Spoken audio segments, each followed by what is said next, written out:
Hey guys, welcome in. It's Rob Kendall Show. Thanks for joining us. Don't forget the website, robkendallshow.com, robkendallshow.com. We got the live feed there.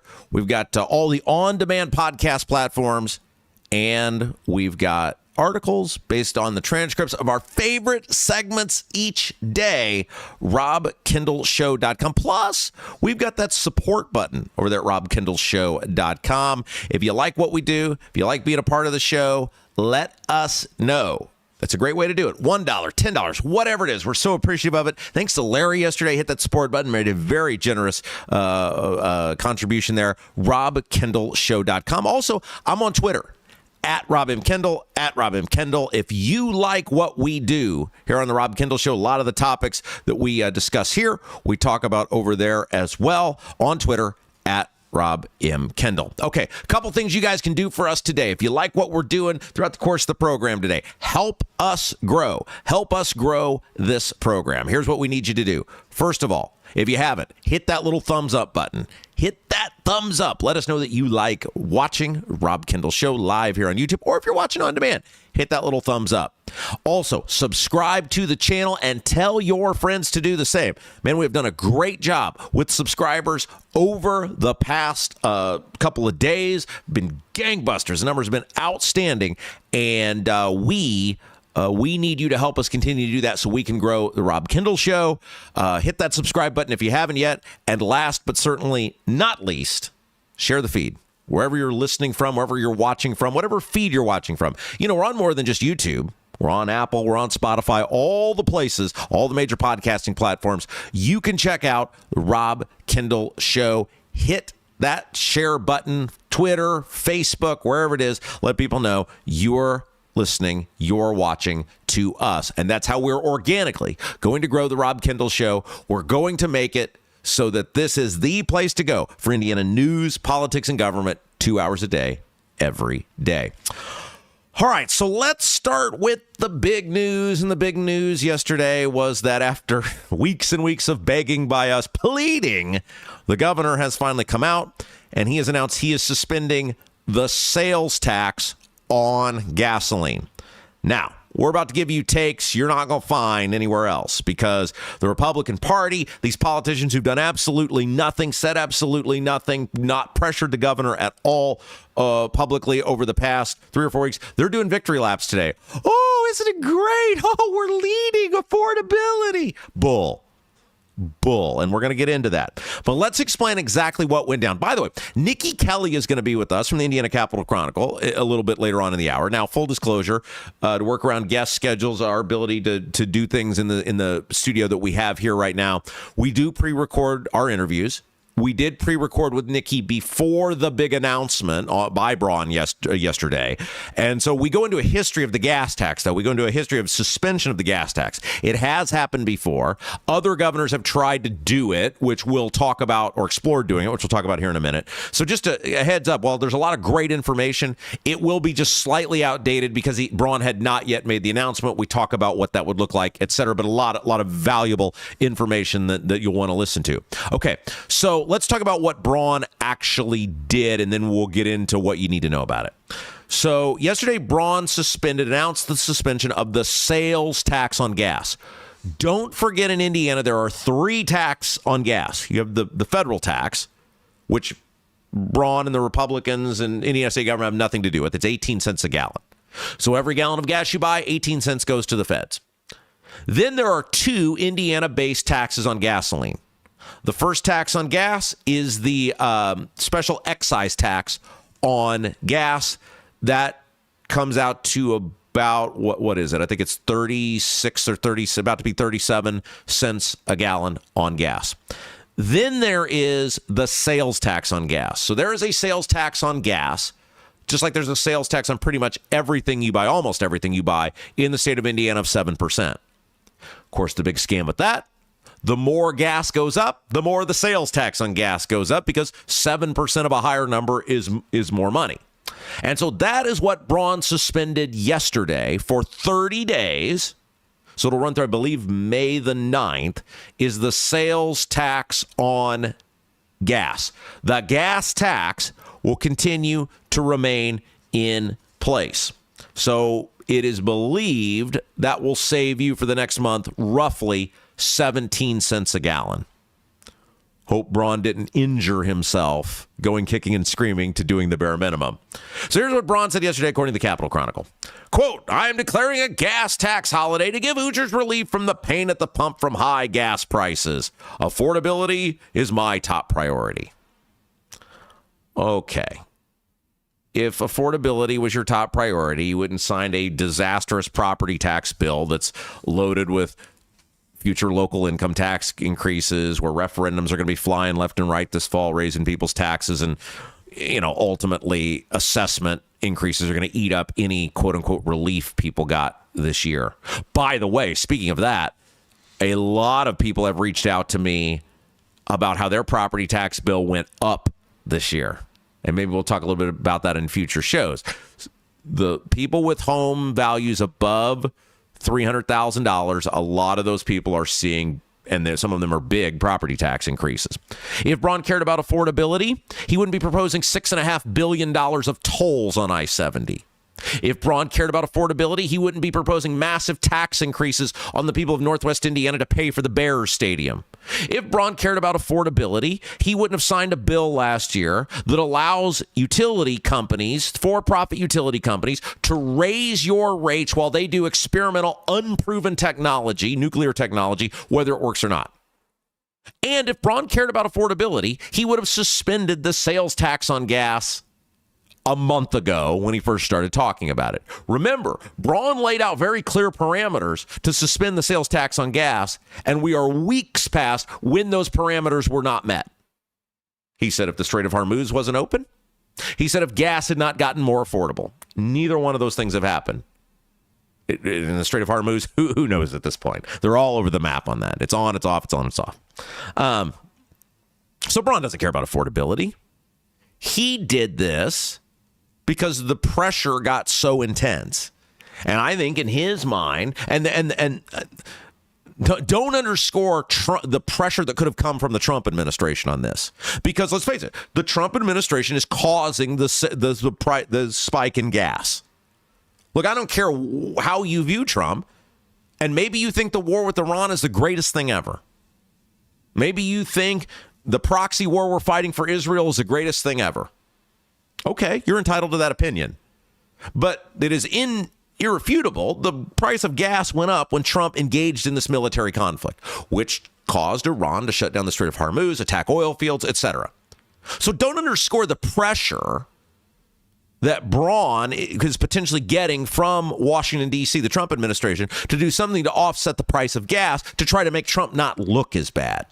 By the way, speaking of doing things, being subservient to Trump, I got a column coming out here soon in the Indy Star about Braun spending this $500,000, just super PAC, spending this $500,000 on to defeat incumbent state senators while not lifting a finger through his super PAC to help us last year with property taxes or many other issues. So we'll get to that. That's in that column that's coming out very soon in the Star. Now, let's talk about the history of suspending the gas tax, and we'll go into this more with Nikki Kelly when she joins us here in a little bit, because she is a great historian for the state.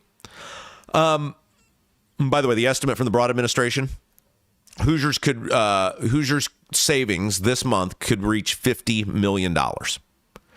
Think about how much money in taxes your government is generating. $50 million in a month.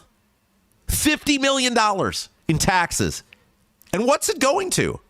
Our roads certainly aren't getting any better. Is it going to, potentially going to the Bears Stadium? Potentially going to the Mid-States Corridor?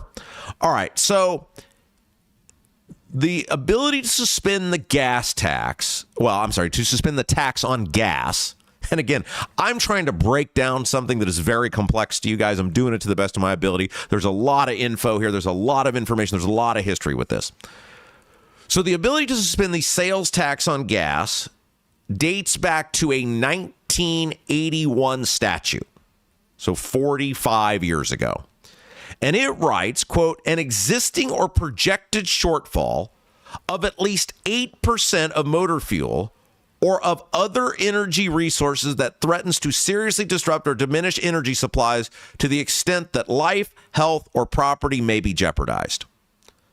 Now, in 2000, then Governor O'Bannon suspended the gas tax for a very brief period of time, the sales tax on gas for a very brief period of time. And to my knowledge, it was not challenged in court, and he was able to do it. By the way, the price of gas back then was something like $2 a gallon when they had the emergency in the year 2000. And we'll get into that with Nikki Kelly coming up here in a little bit. In 2007, and this is where it gets very interesting. Remember in the 07, 08, when the Iraq War was, going on forever, there was a huge spike in gas. We got over $4 a gallon. Mitch Daniels in 2007 asked then Attorney General Greg Zeller if he had the legal authority to suspend the sales tax on gas. Zeller, citing the 1981 statute then, said no. He said, quote, "It is clear that a suspension of the sales tax is not among those powers enumerated by this statute, nor does it fall with the same category of those within the 1981 Act. Without further legislative action granting the governor the authority to suspend the gas tax, we agree that this authority is not within the intent of the 1981 statute." Now, Attorney General's opinions are not binding. That's for a court of law. They're called advisory opinions. So Greg Zeller could have been wrong. This is what was told to Mitch Daniels in 2007. The statute was not challenged in the year 2000 with O'Bannon. And Braun got asked about this statute, this 1981 statute, when he made the announcement yesterday, and he basically ignored it. He said, quote, "We feel this is within the latitude of what I'm able to do." Hey, what about this 1981 statute? Well, I'm going to ignore your question and say that we feel this is within the latitude of what I'm able to do. Quote, "The emergency was created by conditions outside of our control, and that was done in D.C. Yeah. Who's in charge of D.C.? Like, for all the people like, Rob's so mean to the Republicans. Braun just said this is created by Washington, D.C. Who caused it? The Republicans. Again, reasonable people can agree or disagree on the proxy war we're fighting for Israel in Iran. And I'm willing to hear both sides. I've yet to hear how the United States is safer because of this. I've yet to hear what was the catalyst for this. I'm willing to hear it if someone will tell me, other than stuff we have known for decades, which is Iran is a huge state sponsor of terrorism. But this was created by Mike Braun's party. Republicans control all facets of government in Washington, D.C. But Braun did not answer the question about how this 8% rule not being adhered to was going to stand up if it gets challenged legally. Now, who's going to challenge it? I don't know. We'll have Kerry Hamilton. We're scheduled to have Kerry Hamilton, who's a Democrat state rep, on with us tomorrow to talk about this and where the Democrats are with the suspension of the gas tax. So those are all the things you need to know about what took place yesterday, about what tax was suspended, about how much it might save, about how much it might save you per gallon of gas. That's all the ABCs of what went down. Now, let's tell you the stuff you're not going to hear anywhere else. First of all, the governor is admitting what we've said for years on the various media outlets where you can find us. The gas tax is a scam. He's admitting they don't need it. If it were vital to the existence of the state, he would not be able to suspend it. He certainly wouldn't be doing it by executive order. Braun is admitting with this action that he took yesterday, the thing that, they're always like, Rob's a shock jock. He's doing this for ratings. He's doing this for clicks and a blah, blah, blah. But you notice how many times they actually do the thing that I'm talking about? We've been screaming about this. We have been the lone voice in the media screaming about this. I mean, we've been screaming about this for years, but we've been screaming about Braun to do this for weeks now. And he finally admitted it. They don't need the money. The state has plenty of money. The state can function with less money. They just don't want to do it. So the question for Braun on May 9th, if he lifts the suspension of the gas tax, is why? If you've admitted you can live without it, why are you doing it to us again? Are you admitting that you'll tax us as much as you can as long as you think you can get away with it? I think that's what Braun is saying. I think that's what the Republicans are saying. We'll take as much from you as long as we think we can get away with it. We will extract as much of your hard-earned money as long as we think we can get away with it. And if he lifts the gas tax on May 9th, he should be asked by every member of the media, why are you reinstating this sales tax on gasoline? The other part we have to talk about is the Republicans in the General Assembly and the statewide office holders who said nothing over the past several weeks. We, of course, have been fighting for you, been screaming for you, been advocating for you. Where has the General Assembly been? Because yesterday, from Senate leadership and others, it was as though Braun had done the greatest thing since D-Day, the most heroic act since D-Day. Let me read you the quote according to the Capitol Chronicle from Rod Bray. Senate Republicans have led on issues of affordability for years, resulting in one of the lowest costs of living in the country for Hoosiers. Oh my gosh, I almost said it. Let me say it properly. What frickin' planet is Rod Bray living on that he thinks life is affordable right now in Indiana? Isn't that a great insight into how a rich attorney like Rod Bray views existence, where money's no object to him, makes a lot of money being an attorney, makes a lot of money with his part-time job leading the Senate? Our state's low cost of living, I'm sorry, that's the next one, resulting in one of the lowest costs of living in the country. But the recent spike in gas prices is still leaving many Hoosiers feeling undue pressure in their budgets. With affordability top of mind right now, I'm supportive of temporarily suspending the state's sales tax on gas. Where was that a month ago? Rod Bray hasn't said I almost did it again. Rod Bray has not said a freaking word about this. Nor has any state lawmaker. We've been begging these people. No Republican state lawmaker. We've been begging these people for weeks now to hold Braun to his pledge. He should have done this in the middle of March. We're 2 weeks into this where people could have been saving money based on the standard that he set forth. And now they're admitting they don't need the gas tax, the sales tax on gas. They don't need it. Here's what Travis Holdman, the head tax guy in the Senate, had to say. By the way, he's up for re-election. Don't think Travis Holdman gives a damn about you or your pocketbook or the price of gas. He just wants people to vote for him. Because he's the guy who screwed us all on property taxes. Despite everything we have done at the State House to maintain our state's low cost of living, what the hell have you done to maintain our low cost of living? What is that? I would love for Travis Holdman, if someone knows Travis Holdman, you tell him I would love for him to come in here and talk to me about the low cost of living and what the government has done to ensure that.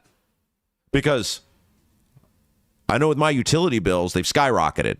And you know who grants them permission to do that? The government. I know my property taxes have skyrocketed. You know who grants them permission to do that? The government. I know the governor is proposing $6.5 billion of tax increases for a major road throughout our state. You know who gave him permission to do that? You, Travis Holdman. You, Rod Bray. You gave the governor permission to take $6.5 billion from Hoosiers. I know the people of Northwest Indiana are facing massive tax increases so that a multi-billion-dollar corporation can have a tax-free stadium. You know who gave him permission to do that? You, Travis Holdman. You, Rod Bray. I'd love to know. Wheel taxes, all these new things that are, well, you know, a tax is taking money from people. That would seem to impede the affordability of living. I would love to ask Travis Holdman right to his face, what are you doing? What have you done to make life more affordable for Hoosiers? These people, they gaslight on everything. They're gross. Like, they lie and they gaslight about everything and they get away with it. Like, this is why I'm so disappointed in this election season. Because these people who are running against, and Travis Holdman has a primary challenger, they're not running on anything. I'd love to support these people. I'd love to be, all right, these guys are running on something big. Let's get behind them. They're not running on anything. And certainly Travis Holdman does not deserve to be reelected. These are our choices. And then this is in the lead up to when Holdman knew the gas tax was going to be suspended. So keep in mind, the guy had, 5 weeks, 6 weeks? I mean, we've been here 6 weeks now. 6 weeks to tell Braun to get with the program. And then hours before Braun suspends the gas tax. Quote, today, along with some of my colleagues, I am calling on Governor Braun to provide relief at the pump for Hoosiers by using his legal authority to suspend the state's tax on gas. 6 freaking weeks and not a word. And then hours before he knows Braun's going to do it, I'm calling on the governor to do this. And I saw Micah Beckwith yesterday. These are Andrew Ireland, all of these people. This is great. Well, where the hell were you? Why weren't you leading? Why did you allow people to suffer for weeks? And now, why isn't the conversation from these people immediately pivoting to, okay, we've admitted this is a scam and we don't need it. Why would we ever reimpose it? Government is just the absolute freaking worst. And it makes me want to puke that these guys who've done nothing for weeks, as we've all been hurting, are taking some sort of victory lap. Hey, don't leave your biggest investment to chance with Lauren Wilson, a realtor who is Hoosier through and through, a military vet, and dedicated to a higher standard of service. Lauren Wilson is ready to help you start your next chapter. Real estate is about big life changes, and Lauren Wilson gets that. Whether you're upgrading for a growing family or downsizing for retirement, Lauren Wilson provides hands-on experience that takes the stress out of the process. Give Lauren Wilson with Properties a call for your next move. 317-590-2290. 317-590-2290. Lauren Wilson with Properties. All right, I'm going to take a breath, compose myself. When we try to smile, just like you need to smile more today. And I will smile at some point, but up next, this is not something to smile about. There are more shenanigans in this District 38 Senate primary. It just never ends. It will not stop. We will tell you the latest. You won't believe what happened yesterday with the election board. We'll tell you next. You're watching Rob Kendall Show. Are you seeing cracks in mortar, moisture working through walls, facade or structural failure beginning to surface? Bramwell Mackay sets the standard for exterior and structural building solutions. Our 40-year master masons and industry experts address moisture intrusion, failing foundations, masonry deterioration, and more. From preserving historic landmarks to addressing modern building envelope issues, Bramwell Mackay delivers full-spectrum service with white-glove professionalism. In Indianapolis, call 812-33-BRICK. 812-33-BRICK. Hi, I'm John Piper. I'm running for Congress in Indiana. I'm the only candidate in the United States of America exposing the crisis we have in mother's breast milk. Purdue University is a major player in that. Purdue is selling our veterinarians to out-of-state corporations for big money. Bobby Kennedy needs to know about it effective immediately. We are 55,000 veterinarians short across the United States. My two major opponents, Craig Haggard and Jim Barrett, are both protecting the Iranian terror cell in Plainfield, Indiana. I'm John Piper. I approve this message. Paid for Friends for Piper for Congress. Buying a home or thinking about refinancing? Work with someone local who understands the central Indiana market. Gary Tedrow with Verity Mortgage helps homebuyers and homeowners explore options for purchasing, refinancing, or even consolidating higher interest debt through their mortgage. Gary's approach is simple, clear advice, and personalized guidance so you can make confident decisions. Visit loansbygary.homes to learn more or get started today. You've got nothing to lose but dollars on your mortgage payment. So call for a free, no-obligation quote, 317-695-5179. Gary Tedrow, NMLS number 179207 with Verity Mortgage, NMLS number 70345, an equal housing opportunity lender. I'm Doug Cobb for Clay County Commissioner. I'm running to bring transparency back to our local government. As a concerned citizen, I want to know what's going on. We need new and fresh ideas for today's challenges. We need a vision for future generations. As a small business owner, I want to explore and promote opportunities to make us all successful. Let's create a brighter future for Clay County together. I'm Doug Cobb, running for Clay County Commissioner, and I approve this message. Paid for by Linda Cheeson.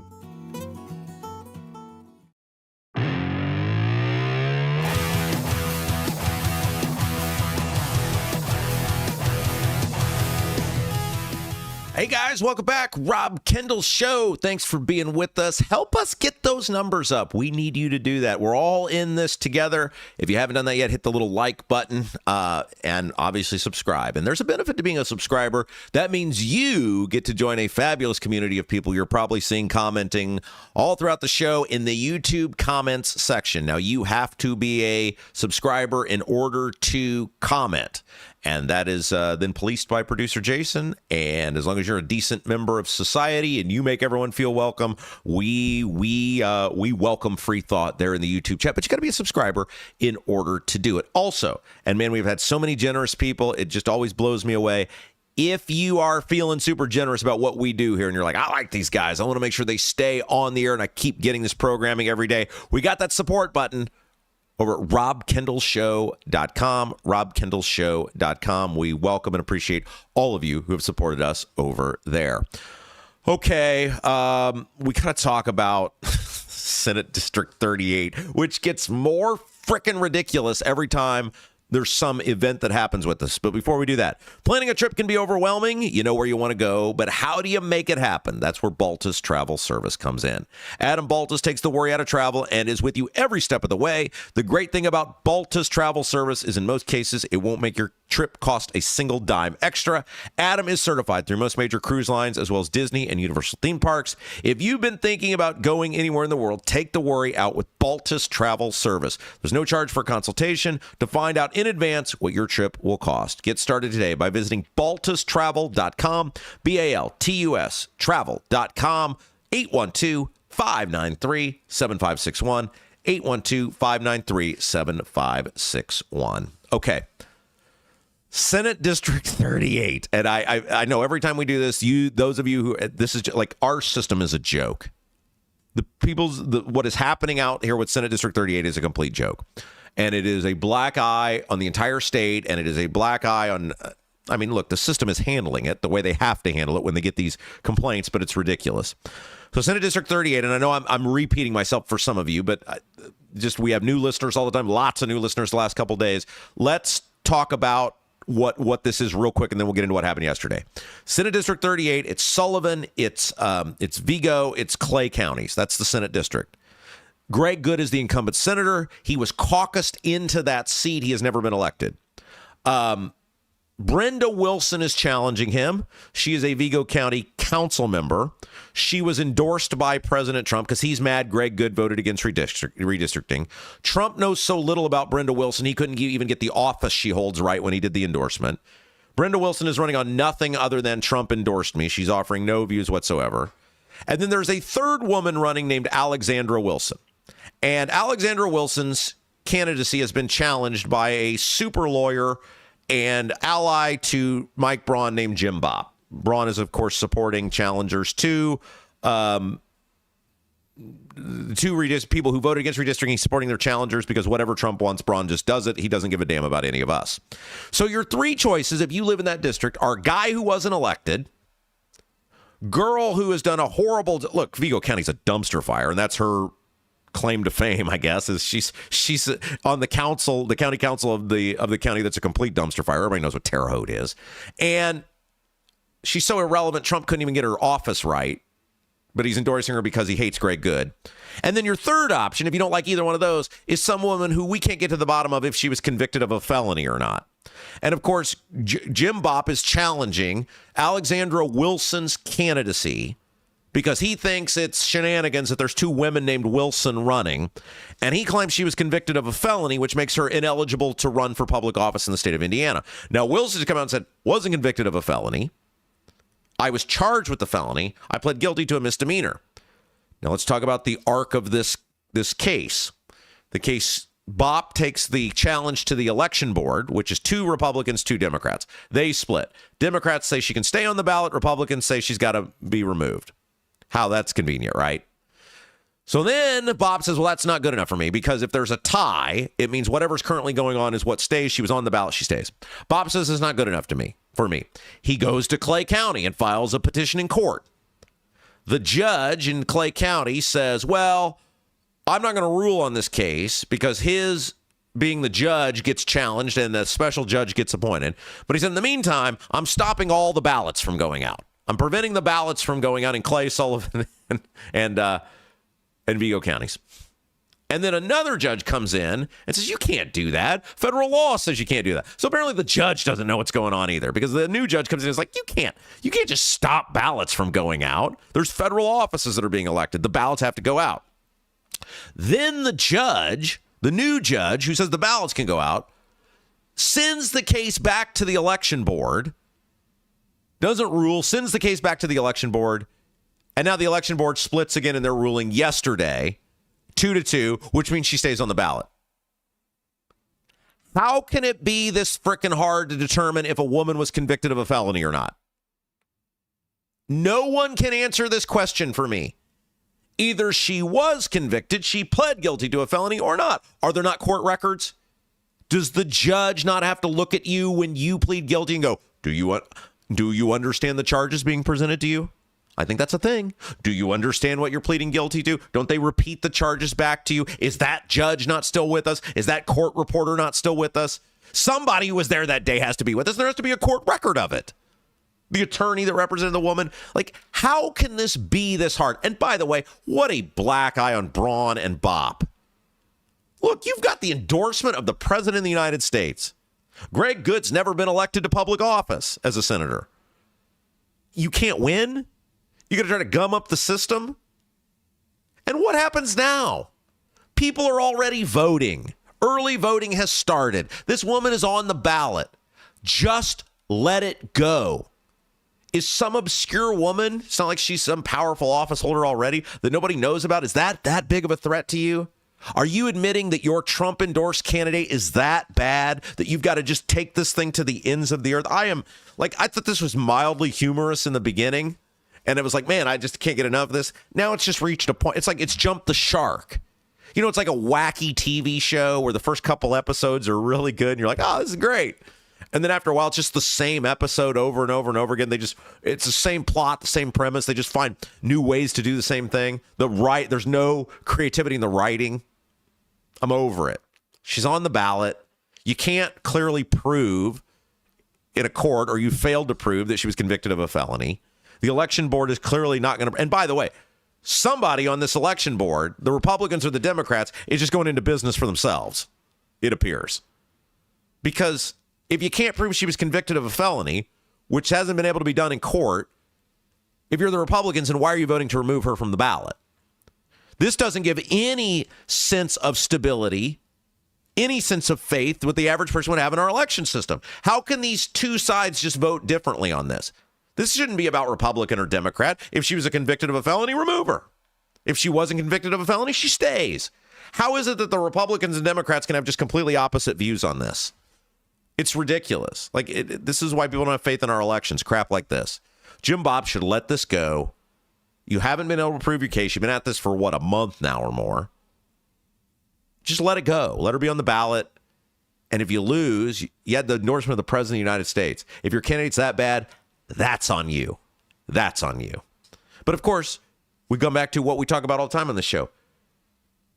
The establishment can't let the system just play itself out. They have to have some leverage, some level of control, some level of influence over it. You're tilting the scales, tipping the scales. And that's what this is all about. Hey, are you guys already talking with the lender? It never hurts to get a second opinion. Gary Tedrow with Verity Mortgage works with home buyers and homeowners throughout central Indiana, helping them purchase homes, investment properties, refinance, and consolidate debt through their mortgage when it makes sense. Gary believes the right mortgage strategy can make a big difference over time. Do you have questions? You're not sure where to start? Go to loansbygary.homes. Loansbygary.homes to learn more. Or you can call 317-695-5179. 317-695-5179. Gary would love to learn more about you, about what you do, about your home situation, about the home loan you're in now. You give him that information, and he can even help you. If he can't, you stay with where you're at. If he can't help you, that phone call, you got nothing to lose but dollars on your mortgage payment itself.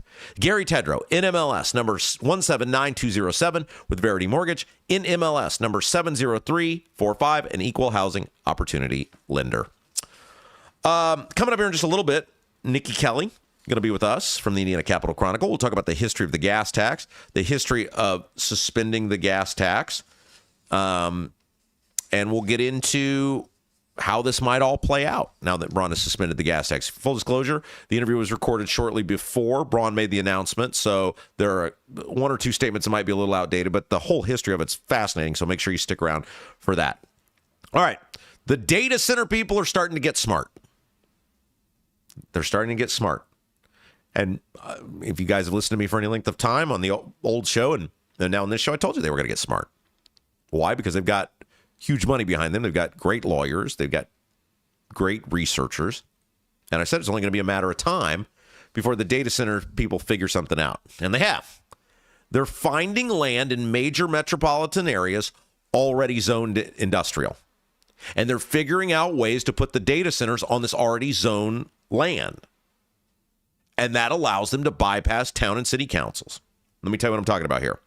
We saw this already in Indianapolis with the data center that was recently approved. And now here comes another one.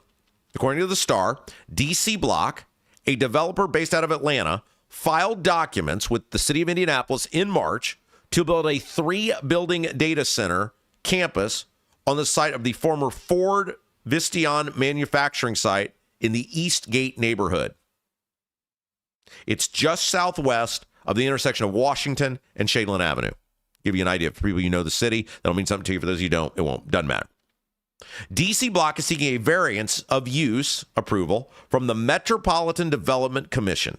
Now, we've talked about them before. That's a 9-member board. Basically, that's a planning commission if you're in a smaller city or town. In Indianapolis, it's called the Metropolitan Development Commission.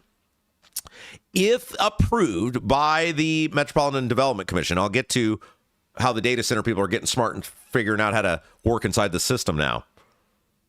They will not have to go to the city council for a full rezone. Remember the Google data center? It got shut down by the city council. They pulled out before the city council could weigh in because the city council had to approve the rezoning of land, which I'll explain here in a second. Currently, the land is recommended for heavy industrial purposes under the city's comprehensive plan. So basically, by the way, it's going to be a $2 billion investment, and this is wild to me, like $2 billion investment, 35 permanent jobs. That's it. 35 permanent jobs for a $2 billion investment. And this is where we got to get back to the idea of what these data centers actually do. They don't create jobs. They don't help Hoosiers, help the data centers. And I've said before, not anti-data center, but we got to have all the cards on the table. We got to have an honest discussion about what the data centers are and what they're doing to get public policy that works for everyone. The taxpayers, the government, the data center. We're not doing any of that right now. So basically, all the data center has to do, this company, this DC Blocks, is they've got to get permission from this 9-member board, the Metropolitan Development Commission, who are appointed. So they're not political. You're screaming at them, you're bitching at them, it don't really have much sway because they can't be voted out of office. They've got to get them to essentially give them what they call a use variance, which is this fits what this thing is zoned for. Can we use it for something different other than the company that was just there? That's the long and short of it. And so what the data center people are starting to realize is if we go to land that's already been zoned industrial, we cut out a major part of the opposition or potential hurdles to opposition. When a piece of land gets rezoned, so every one of your communities that you're in has a sign. They're usually called sign and zoning ordinances, but zoning ordinances for the purpose of this. And every parcel of land, whether it's a house, whether it's a nuclear power plant, whether it's a warehouse, whether it's a corner cafe, it all has a zoning classification. Areas have zoning classifications. And that protects the people who are in those areas. Like I said the other day, if you live in a residential neighborhood, you don't want a nuclear power plant built next to you. The zoning classification prevents that from happening. And when we talk about the people who are like, my property, my choice, to some extent, yes, but people in a community also have rights. You have a right when you own a home or you live somewhere to ensure that you're protected to some extent. And so if you're on these governing bodies, the real challenge is finding the balancing act. How do we protect the rights and health and property values of people who exist, but also support the idea of property owners who want to sell their land. It's a balancing act. It's hard. It's really tough. It is really tough. I've been on a planning commission. I've voted things down before. I've stopped developments because you have to weigh those things out. So when you want to rezone, it's a very hard process to get and by design. When I buy a piece of property, a land, a house, start a business, whatever, I do that assuming I have certain rights, that the character of the area around me is going to be maintained. And if that is going to get altered, if what I stood to understand it being is going to get altered, it should be a very high burden to change that. So when you go through a rezoning process, like if you take a farm field and you want that rezone, it's got to go through a planning commission that has a public hearing. They have to hear evidence. You get to speak as a member of the community. If the planning commission approves that, then it has to go to the town or city council, political people, not appointed, voted on by the voters, and then you get to speak to them, public hearing process. You get to have a voice in what happens there. So there's a lot of layers, and potentially what are called the Board of Zoning Appeals, depending on what exactly needs to be done with the land, also needs a public hearing process. All of these things, any of them voting against what the developer wants to do can stop the process. Unless you buy land that's already zoned heavy industrial. If you buy land that's already zoned heavy industrial, you cut out 95% of the opposition. Oftentimes, the public hearing process, if there is one, is nothing more than a rubber stamp. And so these data centers, they're getting smart. They're starting to catch on. They're starting to figure out if we go, because previously the data centers have been looking for sort of more rural areas, these vast farm fields. They realize there's a lot of opposition. There's a lot of layers we got to go through. In these metropolitan cities, or these areas, these shut down plants, these abandoned plants, these dilapidated areas, they're already zoned to do the thing we need them to do. We can bypass a lot of the screaming citizens of the community. Okay, Nikki Kelly's going to join us here in just a moment. Before she does, let me tell you about our friends at Bramwell Mackay. Leaky chimney, water in the basement, cracks around the exterior of your home. Bramwell Mackay Property Services and Consultants is your authority for chimney repair, tuck pointing, foundation repair, crawl space to basement conversions, basement waterproofing, and more. Bramwell Mackay doesn't offer quick patches. Their team of 40-year master masons and industry experts address the root cause and provide solutions that last lifetimes. Your home is one of your biggest investments. Treat it that way. Bramwell Mackay, BRAMWELLMCKAY.com, your masonry, foundation, and chimney specialist. Okay, take a quick break. Nikki Kelly joins us next. You're watching Rob Kendall Show. Hi, I'm Lauren Wilson, a realtor with App Properties. Born and raised right here in Central Indiana and a Hoosier through and through. Selling your home is a massive undertaking, and I completely understand what that is. That's why when you work with me, we put a great plan together to make sure that when your home comes to the market, it is in the best light possible. Again, I'm Lauren Wilson, 317-590-2290. 317-590-2290. Let's put a plan together and get your home sold. I'm Doug Cobb for Clay County Commissioner. I'm running to bring transparency back to our local government. As a concerned citizen, I want to know what's going on. We need new and fresh ideas for today's challenges. We need a vision for future generations. As a small business owner, I want to explore and promote opportunities to make us all successful. Let's create a brighter future for Clay County together. I'm Doug Cobb, running for Clay County Commissioner, and I approve this message. Paid for by Linda Cheesem. Right now, everything's expensive. That includes things you need around the house. If your water heater, water softener, or well pump goes out, or even if your toilet stops working, you could be looking at a major expense. Don't let your next call to a plumber break the bank. Call John at Black Sheep Plumbing. John is a Hoosier lifer who takes pride in and stands behind his work. That's why all basic services and repairs with Black Sheep Plumbing come with a 2-year parts and labor guarantee. with water heaters having a 6-year parts and tank guarantee. Call or text Black Sheep Plumbing for all your needs today and speak directly with John, the owner. 765-315-7558. That's Black Sheep Plumbing at 765-315-7558. Hi, I'm John Piper. I'm running for Congress in Indiana. I'm the only candidate in the United States of America exposing the crisis we have in mother's breast milk. Purdue University is a major player in that. Purdue is selling our veterinarians to out-of-state corporations for big money. Bobby Kennedy needs to know about it effective immediately. We are 55,000 veterinarians short across the United States. My two major opponents, Craig Haggard and Jim Barrett, are both protecting the Iranian terror cell in Plainfield, Indiana. I'm John Piper. I approve this message. Paid for Friends for Piper for Congress.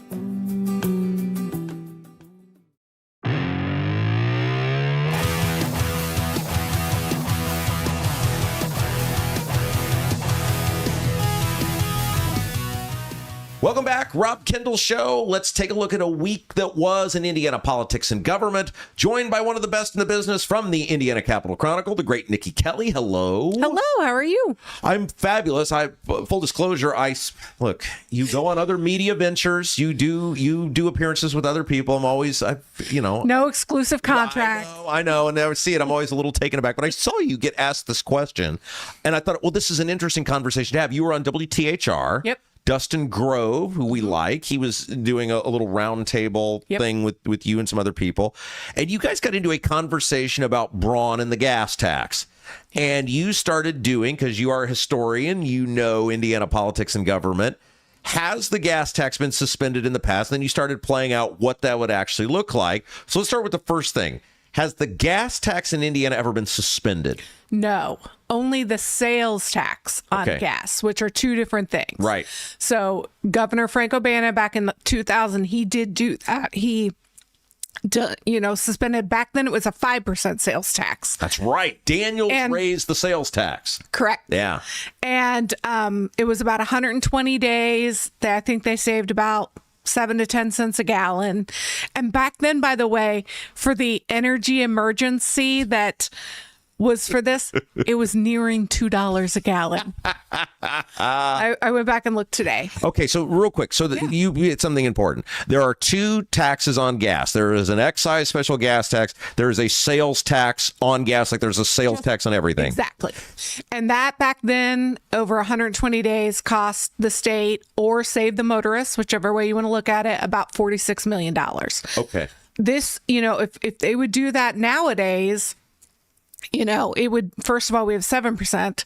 And right now, I think that would be like 17 cents a gallon, someone would say. Wow. Yeah. Just the sales tax on gas. Correct. Because it went up last month. Yeah, they do a monthly average of a rolling average so that, not every time you go is it calculate each time you pay for that month a certain percentage. Braun made the statement March 9th. We've been on this on our show. Braun made the statement March 9th. He's like, I have two standards. Strait of Hormuz getting open and gas being more expensive. I feel like both of those boxes have been checked. And yet here we are. He said 2 to 3 weeks I'm making the call. We're a month in, essentially, from that. The call ain't been made. What are we waiting on? Well, I think there was some confusion. I do know the governor's office reached out to reporters after that and sort of tried to say, oh, he can't do that. And there was some confusion on the sales tax versus the gas tax. Right. I'm looking for anything at this point. Yeah. Now, I did go back and look because this came up during Governor Daniels' administration, too. He actually asked the attorney general at the time for an opinion on it. Is that Steve Carter? It was Greg Zeller at the time. And Greg Zeller said he didn't have that authority. If you look in this old 1981 statute, it defines an energy emergency as, I think, an existing or projected 8% shortage in motor fuel supply. So I don't know if we technically have that or not. There's a literal technical definition. Yep, there is, yeah. And so I mean, there seems to be some confusion. We know it has happened before. We know no one challenged it back then, but who knows? It'd be pretty brazen, as expensive as gas is, for somebody to challenge it now. Well, yeah. I mean, I don't think citizen is going to challenge it, but maybe a lawmaker who doesn't like getting reelected. Well, usually lawmakers want to make their own choices. Right. And I will say that even if he would do it tomorrow, it can 120 days max is all it could be. It's 160 day and he can renew it once. Or unless the legislature would come in, they could rescind it. So, well, he loves to call special sessions, so maybe he could do that for us. So what about the other tax on gas, the actual excise tax? Not that I'm aware of. Now, this law itself doesn't actually mention the sales tax on gas. That was what it was used for. It's very, it's Right. law. It's very legalese. Yeah. It's like any and all and this and that. And maybe if we think it'll hurt the health and life and property of citizens kind of thing. My health and property is being very much harmed. But yeah, the federal gas tax and the state gas tax never been used for that. So that would, at least be a little more problematic, I would Do think. you think he's going to try to do something? We don't. passed. You think he's just like, I said it doesn't matter. Well, like I said, I'd have to go back and look, but I think there was a little bit of confusion. I wasn't at that event, Yeah. but I think there was a little bit of confusion on whether the sales tax versus a gas tax. And also they might also be going by that Zeller opinion in Right. 2007, which said, no, this authority doesn't exist. This is the problem there's many problems with Braun, and you're very nice. So I'm going to say something and you'll probably have no response to it. But you ask the guy a straight up question and he spends 9 minutes telling you something that has nothing to do with what you're asking, right? And I think sometimes he just talks himself into circles. Yeah, it is hard sometimes. Sometimes reporters can't even get the question fully out, right? Well, he clearly gets there's a topic coming and Right. he will just start talking on that topic. It's called being a politician. Yeah, and then all the time is gone and you're like, well, actually, my question was this. But I don't think that's specific to Mike Braun. All right, Nikki Kelly is our guest from the Indiana Capital Chronicle. Let's talk about where the Bears drama is.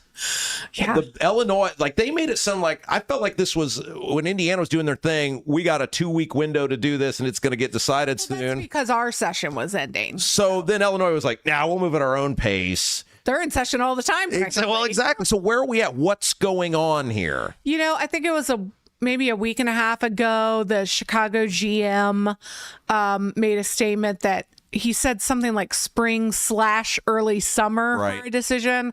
Now, yesterday, I did see some tweets from Adam Schefter, who's an ESPN guy who has lots of amazing inside sources, saying that it might come in the next few weeks, that I think they're getting frustrated that the Illinois lawmakers, as far as I know, they've had this on their plate for more than a year, right? Several years as a Yes, Bears several fan. years. So maybe we'll know in the next couple weeks. Does Indiana really want the Bears? Was this just a motions thing? Oh, I think they want them. Absolutely. All these tax increases and everything, they're going to be fine with that? They're going to go out, the Republicans are going to go out and declare victory?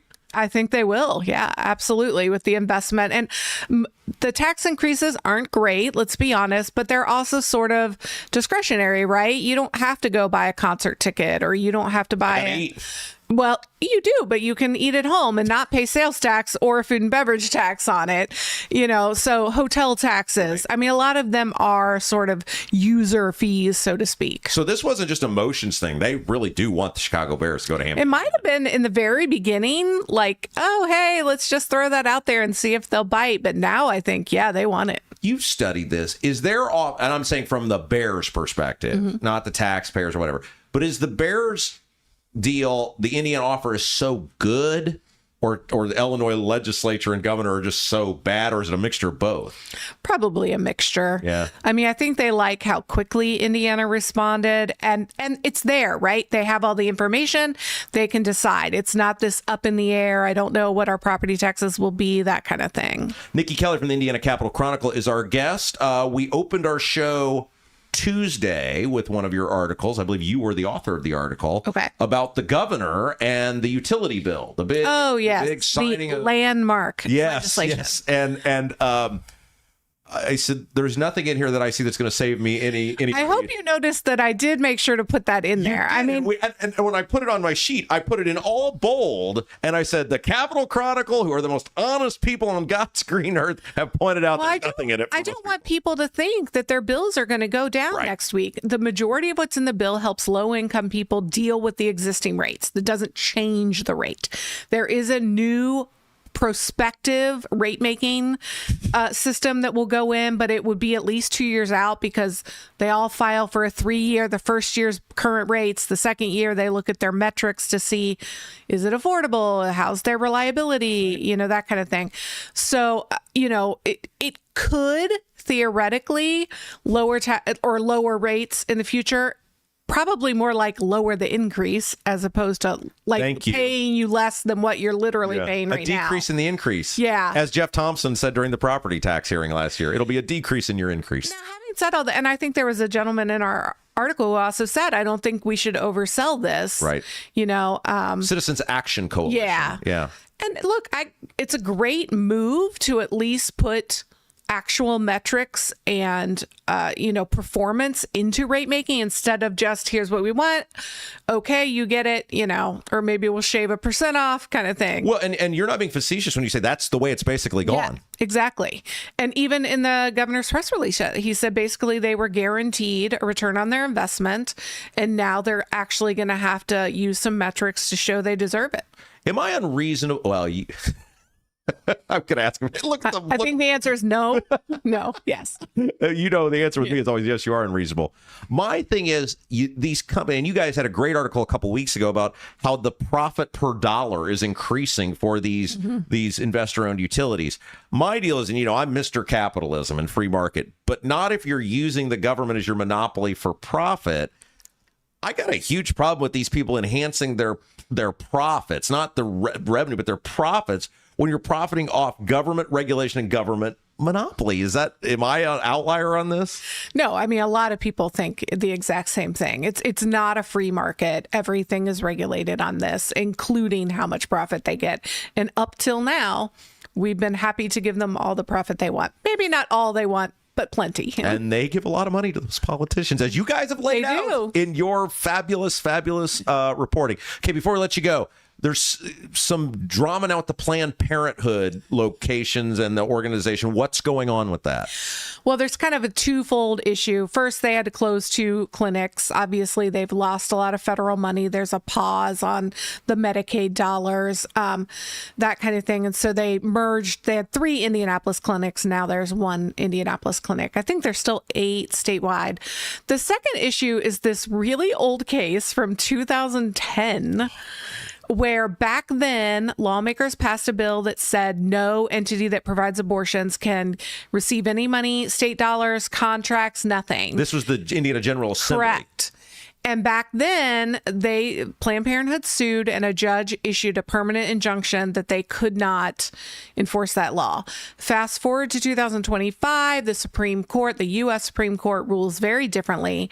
So immediately, the Attorney General's office went back to court to say, hey, we want to lift that old injunction. What took 15 years for this thing to get resolved? Well, it's just been sitting there yeah. That's amazing. So but their point was the landscape has changed and now we want to lift the injunction. Planned Parenthood says, hey, we want to go through, like a more intense process. The state just wants it lifted. There's the issue of whether it's moot because, again, there is that federal pause right now, but that is up July 4th unless it's extended. Also, Rakita's office argues that the Indiana law was a lot more expansive than the federal pause. It involves contracting and things like that. So basically, Planned Parenthood is already struggling, and now the state is looking to enforce a decades-old law. Okay, you have covered Planned Parenthood and the drama with them for years, and this may be a stupid question, but I'll ask it.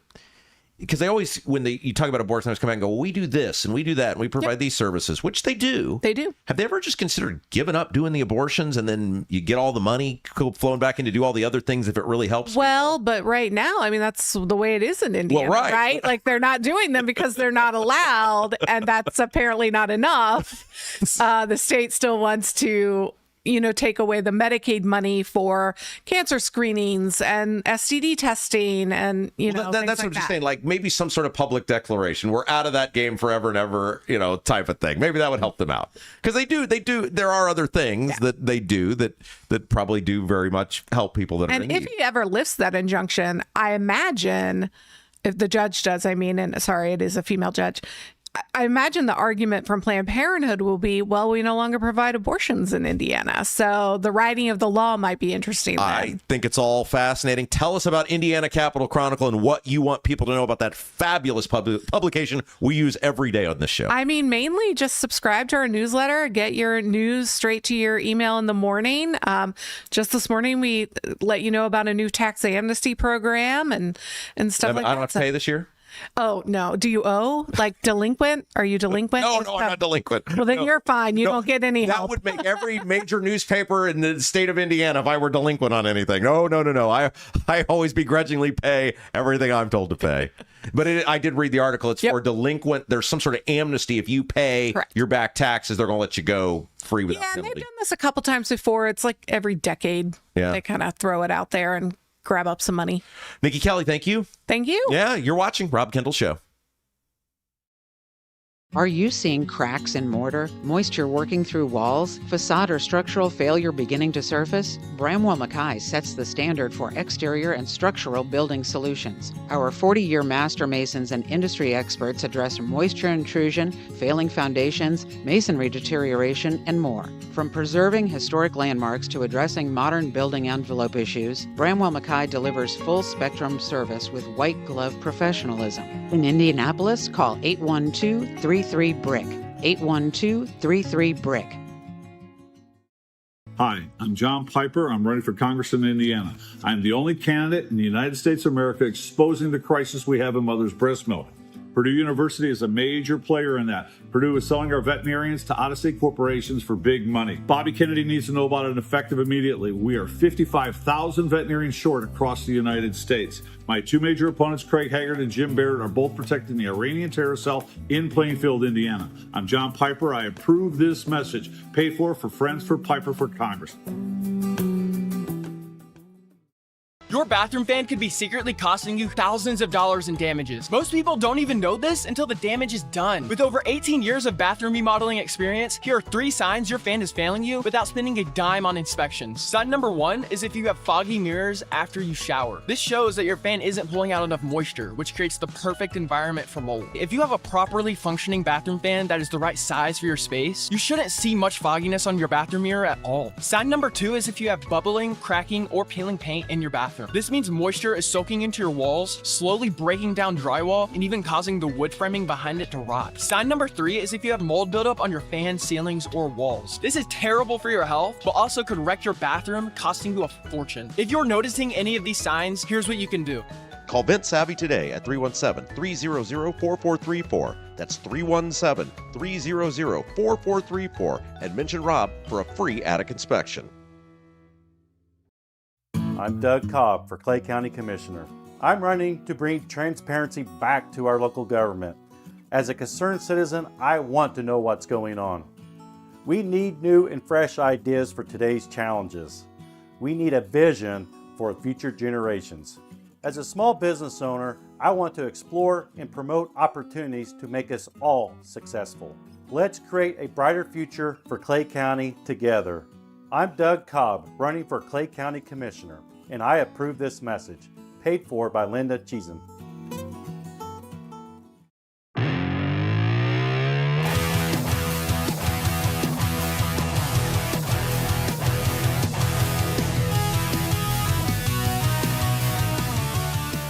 Hey guys, welcome back. Rob Kendall Show. Oh my gosh, we've got some breaking news we've got to get to. This is awesome. I love this story, and Ryan Mears did something productive, and we've got so much we got to get to. But first, before we do that, couple of reminders. If you haven't yet, help us grow this program. Help us grow this program. We're about to talk to you about the importance of this program here in just a minute, but we need you to hit that thumbs up button. Give us the like button. Let us know. Let us know you like what we're doing here. And subscribe. Subscribe to the channel. And most importantly, right now, and this is a big one we're about to talk about, share the feed. Nobody's doing the local content we're doing. We want to grow. We want to keep the influence growing. We want to be able to do the stuff like we used to do that allowed the result we're about to talk about. And look, it is 100% because of the stuff that we did. That this great news came down here. But man, we got to keep growing the show. We got to keep expanding the show. And that's what we need you to do. Like, share, and subscribe. Oh, and by the way, if you're feeling super generous, head over to robkendallshow.com. Hit that support button. Let us know you like the show. You want to throw a few shekels our way? We certainly appreciate it. robkendallshow.com. You know, I didn't realize until recently, but most bathroom exhaust fans aren't actually doing what they're supposed to do. A lot of them are undersized for the room, and they're not actually vented properly to the outside. May sound like a small thing, but listen to this. When you take a hot shower, that moisture isn't really leaving your house. It can end up in the ceiling or attic, and that's where mold and bigger problems start. That's why you got to get a hold of Vent Savvy. Head over to ventsavvy.com. VENTSAVVY.com. VENTSAVVY.com. And when you tell them, heard about you on Rob's show, Rob Kendall Show, because John's a big fan. That's why he's advertising with us. He's going to come to your house. John, the owner of Vent Savvy, comes to your house free of charge, free attic inspection. Takes a look around. You got any damage up there? Got anything you need to know about? Takes a look at your vent. And then he's going to give you some suggestions, some options. Maybe everything's perfect. Great. If it does, you're not out anything. And if there's something you need changed, repaired, upgraded, you'll have all the information. You make the choice. Totally free inspection, nothing to lose, everything to gain. Vent Savvy, VENTSAVVY.com. Okay, so this came down just moments ago officially. I was going to do it in the first hour. I got tipped off it was going down. But when it involves the law and people getting charged with stuff, I always let it play out. Let the public have their moment before I say things. I think it's important for the legal world to be able to do their thing. Like I said, I was told earlier today this was coming down. It has come down, and it is a huge story. So Tom Kleinhelter, and we're going to spend some time on this. I had not planned to obviously touch on this story today, but it's a huge story. And it's a huge story because it happened because of us. Happened because of me. I don't have to give anybody credit they didn't earn anymore. Happened because of me and the risk that we took getting the story out there because I did the research and believed in it and we put it into the forefront. Tom Kleinhelter, the sheriff of Dubois County, according to Nikki Kelly at the Indiana Capital Chronicle, who was just on our program, has been charged by Ryan Mears in Indianapolis, a Marion County prosecutor, with 3 counts of false informing, which is a Class B misdemeanor, and official misconduct, which is a level 6 felony. The Marion County Prosecutor's Office alleges that Kleinhelter in Indianapolis made multiple false statements to Indiana State Police during a theft and fraud probe in 2024. So let's explain who Tom Kleinhelter actually is and the history behind this and what went down. Because there needs to be some justice for some people who got totally screwed in this. And by the way, it's another example of Rob's a shock jock, Rob does stuff for range, Rob to blah, blah, blah. Everything we said that happened, going down. It's going down now. So let's go back to everything that happened here to get you up to date on this because, damn it, the good guys won one for once. We were vindicated on this. This is awesome. I know, look, Ryan Mears gets a lot of crap from people. He deserves big credit on this one, and that pains me to say. But Ryan Mears did the homework that a bunch of people who there should be red flags all over this now. There should be red flags all over this now. Okay, so let's go back in time and tell you who Tom Kleinhelter is and what he is alleged to have done. So Tom Kleinhelter is the sheriff of Dubois County. Saying, Dubois County. Where have I heard that from? Well, that's Mike Braun's home county. Dubois County, also the home of the potential Mid-States Corridor. Starting to see a little orbit here. Braun and Kleinhelter are very close political allies to the point where Kleinhelter's endorsement and support of Braun was featured in an ad put out by Braun. That's how close they are. Kleinhelter, in 2024, when Doug Carter was still state police superintendent, was alleged to have misused commissary money. So money that was collected in the commissary, it was alleged that Kleinhelter spent it on personal trips, endeavors, things for himself and his wife. As a result of that allegation, Doug Carter was state police superintendent. There was an initial investigation that was launched. Carter was not happy with the result of the person doing the investigation. He felt that the state police officer who was doing the investigation was not doing a good job. And so he essentially pulled that person off the case and put a decorated officer by the name of Jeff Huron in that position. Jeff Huron had been in the force for 30 plus years. He was in charge of the Deshaun Reed shooting. A-plus guy, A-plus cop, sort of dude that everybody can admire and be proud of. So as a result of putting Huron on the case, it results in an 80-page probable cause affidavit against Kleinhelter for his misuse of commissary money. Really bad, really deliberate stuff. Total betrayal of the taxpayers. Because he is a political figure, because he's an elected official, the prosecutor in Dubois County said, I'm not going to hear this case. I'm going to give it to a special prosecutor, the prosecutor in Orange County. And so Huron and state police take this 80-page probable cause affidavit is a massive probable cause affidavit for state police. The stuff that was in there, it's ironclad. There's no doubt about what Kleinhelter, the things he was alleged to have done. The evidence is overwhelming. Huron takes this 80-page probable cause affidavit to the special prosecutor. And throughout the course of 2024, everything appears to be moving in the right direction towards an indictment on Kleinhelter. Like, here's the evidence, here's what we put together, here's what we found, here's the overwhelming evidence. Everything's moving in a direction towards the logical conclusion, which would have been an indictment. Then Braun wins the election, and everything just conveniently comes to a stop. Standstill. After Braun is sworn in as governor, Carter is removed as state police superintendent, and I believe the guy's name was Anthony Scott, becomes the new state police superintendent. All of a sudden, the case just disappears. So let me circle this back. Braun's home county, Braun's close political ally, state police come up with a decorated law enforcement officer put in charge of the case, an 80-page probable cause affidavit. Everything is moving in an orderly fashion as a case like this would normally move. All of a sudden, Braun becomes governor, puts a new state police superintendent in, case disappears, special prosecutor declines to press charges.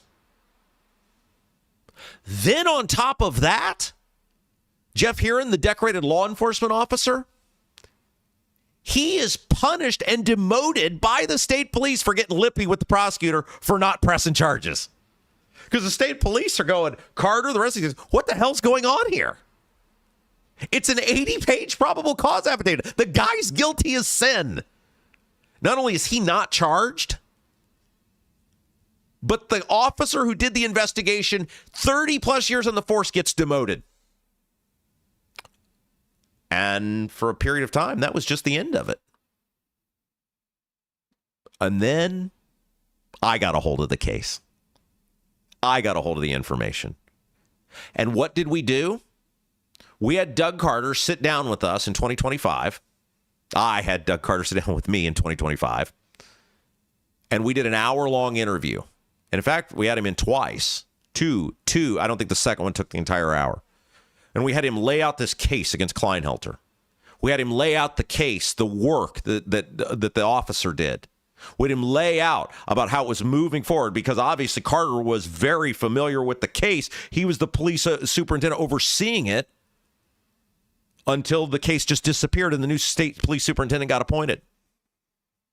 And out of that interview, news outlets across the state began doing their own digging, began looking into it. The Capitol Chronicle did a huge expose on it.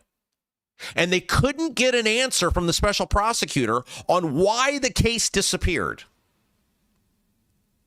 Just that it didn't meet the burden. Well, why not? It's 80 pages. What do you disagree with in here? What are you saying the state police are not telling the truth about? Why is this guy who clearly betrayed the public trust, why is he not getting indicted? No answer.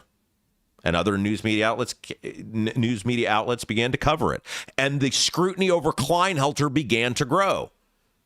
The governing body that oversees law enforcement began doing their own investigation, began moving forward with their own potential penalties for him, which is still in the process of happening, to the last of my knowledge. And now today, Ryan Mears, of all people, credit where credit is due, Ryan Mears has stepped up and said, not going to happen. We're not going to let this corruption go on. We're not going to let this guy get away with it because of who his buddies are.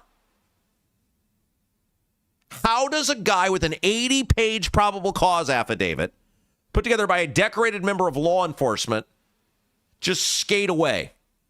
How does it just disappear? And then when you ask the prosecutor, what did you not see to charge this person? And they won't give you an answer. Stinks to high heaven. So let's talk about a couple of people that need vindicated in all of this. First of all, once again, Rob Kendall was right.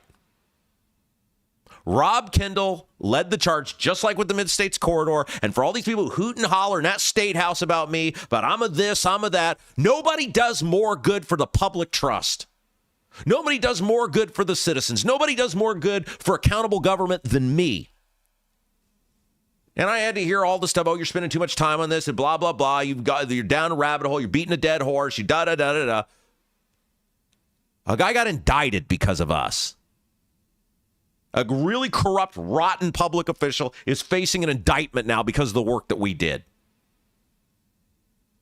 If we hadn't put the time and effort into this, the same way the Mid-States Corridor would still be going on right now. Now, it'll come back. It's like Jason Voorhees, the hand from the grave. The Mid-States Corridor is not done. But are you noticing all of these corrupt things are happening in Braun's backyard? People and things that Braun is connected to? I want my apology now. All these lawmakers who try to get me fired, you just call my bosses all the time. I mean, how pathetic is that? You're a state lawmaker. You're a statewide office holder, and you're calling some radio executive bitching about the radio guy. I was right. I was right on that Mid-States Corridor. Jim Pressel, head of transportation, admitted that in that hearing. I mean, he didn't say my name. And now it stopped. I was the one who led on the Kleinhelter stuff, and now he's facing an indictment. I want an apology. I'm not going to get my job back, but damn it, I was right. And I'll take that victory lap all day, every day. I've told you guys for years, I am willing to go down for you. I exist to serve you, to fight for you, because your lawmakers won't do it. This story was out there. This story was out there for a long time. Why did the radio guy have to do it? That's pathetic. Pathetic. Everybody knew what Kleinhelter was. It's not like it was some secret. Second guy who deserves vindication, Doug Carter. Doug Carter didn't have to put his ass on the line for this. Doug Carter was out. He's a well-to-do guy. He could just spend his days working in his wood shop, having a good time, counting his coins. Doug Carter stepped up because he knew this was rotten. Doug Carter stepped up because he knew Tom Kleinhelter was corrupt. Doug Carter stepped up because he knew what the right thing to do was, and he put a target on his back. He deserves a thank you. And look, people are like, didn't you used to give Doug Carter all sorts of crap? I did. And the stuff I gave him crap for, I thought he deserved it. And Doug and I have become pretty good friends, and I've told him that several times. Constitutional carry, wrong. Delphi, and we had a great conversation about Delphi, Doug and I did on the air. You guys remember that? I still don't agree with the way Delphi was handled. But Doug Carter is a hero in this because this dude would have gotten away with it. And the last guy, and this is the biggest one of all, Jeff Heron. Jeff Heron had his life destroyed because of this, because he did the right thing, because he knew this dude was dirty. A decorated law enforcement officer, years and years of above board, exemplary public service. And then when he smelled something fishy going on, he got mouthy about it. He got vocal about it, as he should have. As the actions today from Ryan Mears are proving, he was right. Give him his title back. The state police superintendent and the state police body that took this from him should be apologize publicly and resign. Resign. These people did the right thing. All they should have gotten was a pat on the back, a promotion, and a thank you. Braun is rotten. You think it's a coincidence that all these people are in Braun's orbit? You think it's just a coincidence, this mid-states corridor thing, the thing with Kleinhelter? Like it's just luck of the draw or unluck of the draw? There's a reoccurring theme with these people. There's a reoccurring trend here. They touch Braun. I am so damn happy today. And again, Ryan Mears is the dude who stepped up and did it. So credit to him. Maybe some other elected officials will be facing some scrutiny here soon. Maybe we'll be able to talk about Ryan Mears a lot more, about holding elected officials accountable. Long day coming. Kudos to the people that fought Heron and Doug Carter and all those guys. Good for you and good for us. We were right again. How often does that happen? We're right all the time. Good day. I'm so happy for this. I'm so freaking happy. And like when they told me this morning, they're like, hey, it's coming down. The source told me it's coming down. I was like, man, I really want to start to show it to Victory Lap, but I don't want to. This source has never been wrong for me as it relates to a variety of things. But I was like, let's let it play out first. So good day. We'll talk about this more coming shows. We'll get more information. Things will come out. We'll talk about it more. Hey, buying a home is the biggest investment you'll ever make. It's about much more than just a price tag. It's about your next chapter. When you work with Lauren Wilson, her goal is to make sure you feel 100% confident in every decision you make. She's not there just to show houses. She's there to guide you through the schools, the neighborhoods, the local routes that make Central Indiana special. With Lauren Wilson, you get local expertise from a lifelong Hoosier and peace of mind knowing you've got a dedicated advocate in your corner. Even if you're not in the house buying or selling market right now, she'd love the opportunity to get to know you, to meet you. Call her. Then you've got that person on speed dial when that day comes. I know somebody who did that just the other day. They said, hey, I'm thinking about it. I haven't made any decisions yet. I just called Lauren Wilson, wanted to get to know her. I said, great. She said, she's wonderful. She is. Give Lauren Wilson with App Properties a call for your next move. 317-590-2290. 317-590-2290. By the way, you guys, one more thing on Kleinhelter, because media outlets are going to report this today all over the state. It's going to be huge news. When they report it, if you see it, make sure you tell them Rob Kendall broke that story. No matter what media outlet it is. Some people like to erase me from the history books as though it didn't happen, as though I wasn't ever doing the things I did. So if media outlets post about this today, which they will because it's a huge story, tag me in and say, Rob Kendall broke that story. That was what we did for 9 years. We went in there and we took on the hard stuff. Not the easy things. We didn't buddy up with the politicians. We didn't backslap with them. We didn't kiss their ass. We didn't softball them. We dug into the hard stories. This is a win for us today.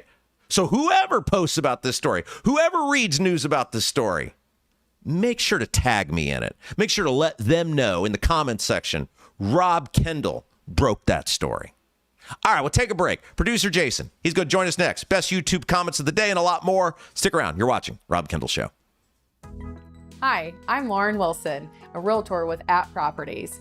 Born and raised right here in Central Indiana and a Hoosier through and through. Selling your home is a massive undertaking, and I completely understand what that is. That's why when you work with me, we put a great plan together to make sure that when your home comes to the market, it is in the best light possible. Again, I'm Lauren Wilson, 317-590-2290. 317-590-2290. Let's put a plan together and get your home sold. I'm Doug Cobb for Clay County Commissioner. I'm running to bring transparency back to our local government. As a concerned citizen, I want to know what's going on. We need new and fresh ideas for today's challenges. We need a vision for future generations. As a small business owner, I want to explore and promote opportunities to make us all successful. Let's create a brighter future for Clay County together. I'm Doug Cobb, running for Clay County Commissioner, and I approve this message. Paid for by Linda Cheesem. Right now, everything's expensive. That includes things you need around the house. If your water heater, water softener, or well pump goes out, or even if your toilet stops working, you could be looking at a major expense. Don't let your next call to a plumber break the bank. Call John at Black Sheep Plumbing. John is a Hoosier lifer who takes pride in and stands behind his work. That's why all basic services and repairs with Black Sheep Plumbing come with a 2-year parts and labor guarantee, with water heaters having a 6-year parts and tank guarantee. Call or text Black Sheep Plumbing for all your needs today and speak directly with John, the owner. 765-315-7558. That's Black Sheep Plumbing at 765-315-7558. Hi, I'm John Piper. I'm running for Congress in Indiana. I'm the only candidate in the United States of America exposing the crisis we have in mother's breast milk. Purdue University is a major player in that. Purdue is selling our veterinarians to out-of-state corporations for big money. Bobby Kennedy needs to know about it effective immediately. We are 55,000 veterinarians short across the United States. My two major opponents, Craig Haggard and Jim Barrett, are both protecting the Iranian terror cell in Plainfield, Indiana. I'm John Piper. I approve this message. Paid for Friends for Piper for Congress.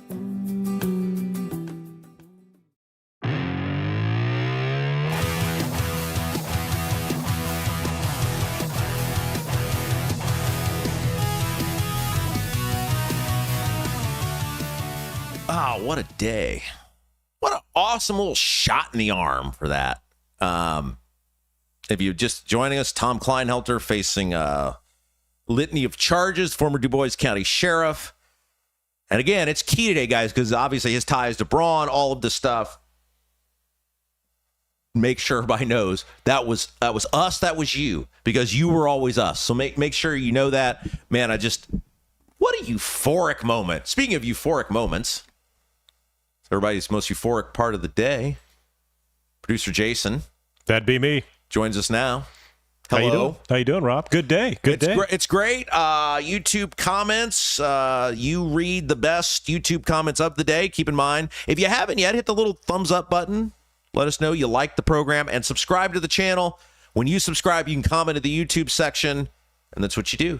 You read the best of the community. Brought to us by Black Sheep Plumbing. Black Sheep Plumbing, that is correct. Right now, everything's expensive. That includes things you need around the house. If your water heater, water softener, or well pump goes out, or even if your toilet stops working, you could be looking at a major expense. Don't let your next call to the plumber break the bank. Call John, Black Sheep Plumbing, 765-315-7558. 765-315-7558. So big news today, Tom Kleinhelter. Awesome. Getting his comeuppance. Jack the Libertarian asked, if he's convicted, I'm betting Braun pardons him. Is that a possibility? So I was thinking about if Braun's on his way out. That's that is interesting. You know, final 24 hours, get the auto pin, perhaps. Braun would never do something underhanded for his own personal benefit. I wouldn't think he would. And as we continue on, we go back to the beginning of the program. M. Bellor says, you say that you're available on all places. Does that include Substack? We don't have a Substack account. We don't have a Substack. I'll be honest with you. I've never been to Substack, so probably derelict in my producer duties. But we probably ought to get somebody. Well, we're on like 50 platforms, so yeah. I mean, I thought Substack would be like a reading thing, not a video. But like I would think in the modern era, if you are available on Apple, the Spotify, iHeart, YouTube. We're out there. Like, I mean, come on. Like, you got to find us on one of those, right? So hopefully M. Bellor, I don't know why I say Belfort. Bellor, you will be able to find us somewhere other than Substack. Let's see. We're going back to the first segment when you were talking about Braun and the tolling and things tax. like that, the gas tax. Yeah. And we have sales tax on gas. Sales tax. Old guy KS. If we can afford a sales tax holiday, why do we need toll roads? I think you covered that, didn't you? Yeah. They're admitting the whole thing's a scam. They don't need the money. They don't have a revenue problem. They have a spending problem. And that's what Braun is admitting by suspending the gas tax. They don't need it. And Trash Man, out of curiosity, how far is the show reaching now? I'm in Muncie. We actually reach all around the world with the internet. The world gets to experience Rob Kendall. Steve Green with an E. I'm guessing 90% of folks don't even know he suspended the tax. That's how unengaged people are. C. Fletcher, Braun wanted to wait until after the Final Four. Too many people traveling out there guzzling the gas. That's a good point. I didn't even think about that. Yeah, C. Fletcher, good one. Grapevine, thanks for dumbing it down for us, Rob. You do that well when you explain. Vic Ferrari, any U.S. citizen that sees a problem with us liberating a persecuted people in another country should have to go live there for a year. I believe he's talking about the fact that you don't think that you think we're fighting a proxy war for Israel. Okay, so wait, read that again. Okay. Any U.S. citizen, that would be you, Rob, yes, that sees a problem with us liberating a persecuted people in another country should have to go live there for a year. So every country in the world, we just ping pong from one to the next. We never stop. They've killed how many Americans, though, since 1979? A lot. Yeah. So isn't it time to just put them out of their misery? Well, but back in the day, we would have just said, hey, you need to carpet bomb the whole. Just should be a sheet of glass. This is my point. Can't say that anymore. Look, there's been these 10 and 15-point plans put out. I challenge any person to read those and go, there was a real win for America here. That is just like, and God bless that person for watching and thank you. That is so... It's so ridiculous to say that if you're against, I mean, we're fighting a proxy war for Israel. That's what we're doing. Well, you could look at it that way, or you could look at it as we finally have a president who has the gonads to get it done finish it. But people keep saying that. What are we getting done? The 10-point. Give it time. You got to give it time. It's like when you bring your brother-in-law in to paint over the leaky the leaky stain in the ceiling. Okay. And then like 6 months later, he's got to come back and keep doing it. You got to rip it out. You got to fix it. You got to fix the leak. You got to call, Black Sheep Plumbing. You got to get it done. We've been painting over that stain for 50 years now. We're finally going in and eradicating the problem. That's my opinion. We'll see what happens. But he's not. The guy's son is in charge now. Anyway. Ethan Hatcher says, it's okay, Rob. I'll drop the F-bomb for you in the chat. I got your back, buddy. And Vic Ferrari thinks Ethan won't have to. Rob's going to let one slip. The over-under, 30 days from today. You ever cuss on the air? No, never have. Never have, and never. I think that's weak. It's lazy. Yeah, I've never do it. I've never had a dump. We could hear. You could just go on a big rant. I mean, there's a place for it, and then there's not. It's not for you. I don't think. Yeah, I mean, I've never had a dump. I've never had the dump button used on me. Yeah. Anyway. However, Drew points out that your shirt today is impeccable. Can I tell you a story about my shirts real quick? Sure. You'll love this. So, my mom does my shirts, right? I think your mom and I shop at the same shirt store. So, my mom, like once a week, she's like, I need to do your shirts. And I told her the other day, I was like, you don't need to do my shirts. She's like, yeah, it's time to do your shirts. I said, no, I haven't. She goes, well, how could you not have gone through shirts? I said, well, Mom, a lot of times, I just wear these shirts for a couple hours and then I just hang them back up and then I wear them again another time. I don't wear them all day. Like when I go home, I don't have reason to be dressed up.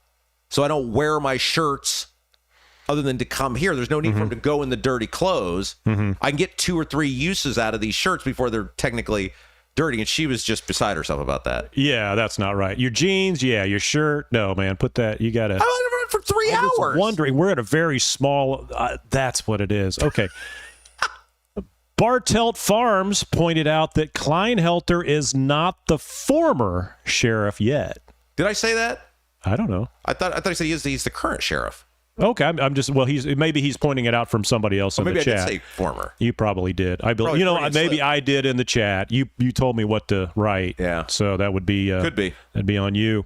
But Bartelt, we need to get Tom Bartelt in here to talk about the fact that they were all taken to court by the through that whole situation. So hey, if you're a Southwest Indiana viewer, so I think we've got a agreement on this, right? We're going to do 2 live shows. Got a couple live shows. Now, of course, we're live right now, but he means we on location. Right. We got to come up with another name than live. We're going to do one here.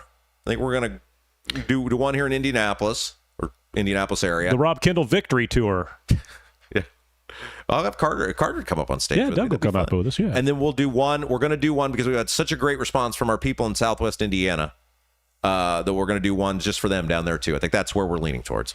We need to get Doug Carter on, and we need to talk about our old days at Noblesville Radio. Yep, Doug was the sheriff. There's a story that I guarantee he does not remember that involved you and him, and I guarantee he does not remember that story, but I do. You got a wake-up call from the sheriff. That's about Rob Kendall. You wake up very quickly. Mad Duck, I think I like that Piper guy. He's a savage. John Piper, an advertiser right here. Vic Ferrari. And clarify, all candidates are welcome to advertise on our show. Libertarian, Democrat, Independent, whatever you are. Advertisements are not endorsements. We believe in free speech. We'd even take, this is the thing I would do too if I were this guy. We would even take Diego Morales' money. And if I were Diego, that would be the greatest troll ever. Would be, I'm buying 4 ads a day, every day between now and the election. U.S. currency, please. Vic Ferrari, poor guy is probably having the Masters withdrawal as we speak. Oh, you're talking about me? Yes, you. Well, I have a show that I really enjoy doing. And truth be told, other than just checking on my phone every so often, haven't really even thought about it. Right, he hasn't mentioned a word about it. I did want to point out, last time I checked it, this could be totally different now. It probably is.